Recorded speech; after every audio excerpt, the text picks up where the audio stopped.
कि जीवन में अच्छा कर सको, बहुत खुशी की बात, परंतु बुरा मत कीजिएगा। गीता सुनते हो पर गीता का एक श्लोक जीवन में धारण कर लो कि हमारी मृत्यु नहीं होगी।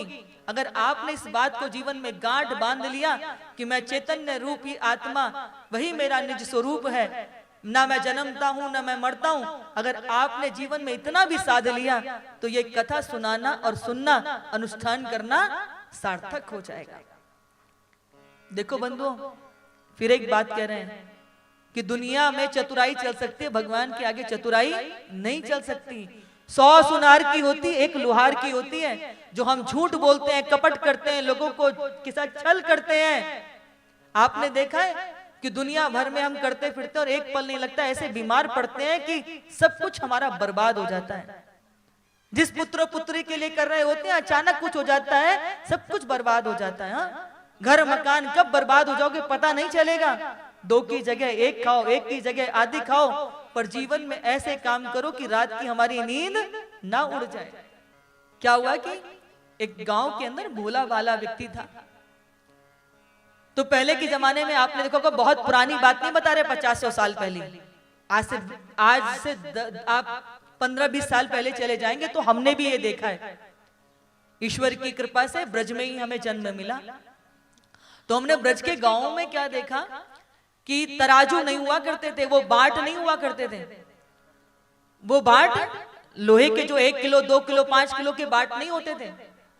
तो वो क्या होता था कि जो पत्थर नहीं होते हैं, तो पत्थर के बाट को ही तोल लिया करते थे, तो वो पत्थर ही रख दिया करते थे कि 1 किलो का 2 किलो का, शायद आप में से किसी ने देखा भी हो।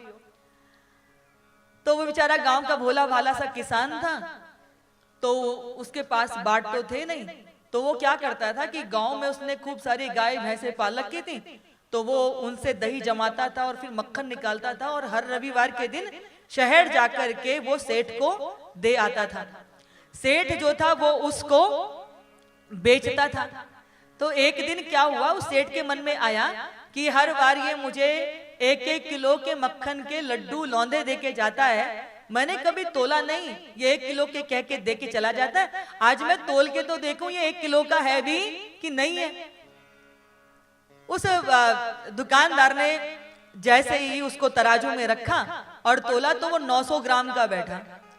दूसरा मक्खन का लौंदा उठाया, वो भी रखा, वो भी 900 ग्राम का बैठा। अब तो दुकानदार का दिमाग खराब हो गया। बोले मैं तो सोचता था ये किसान बहुत भोला भाला सीधा साधा सा है, परंतु ये तो मुझे बेवकूफ बना के जाता रहा। 1 किलो का मक्खन का लड्डू कहकर के हर बार ये 100 ग्राम कम 900 ग्राम का देता रहा। आने दो इस बार इसको। बंधुओं, धीरे धीरे समय बीता, रविवार का दिन आया और जैसे वो किसान आया, अब तो ये दुकानदार तो पहले से बैठा हुआ था कि आए तो मैं इसको बताऊं। अब तो चीखने लगा, चिल्लाने लगा, आसपास के सारे लोग इकट्ठे हो गए। बोले मैं ये सोचता था कि तू सीधा साधा, परंतु तू तो बहुत बेईमान है, तू तो चोर निकला, कपटे निकला।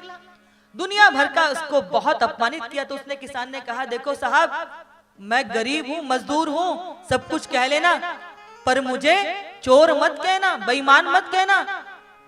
बोले मेरे पास तो बाटी नहीं है, आपने जो चीनी दाल मुझे 1 किलो कह करके दी थी, वही मैंने एक तराजू में रख करके पत्थर से बाट बनाया था।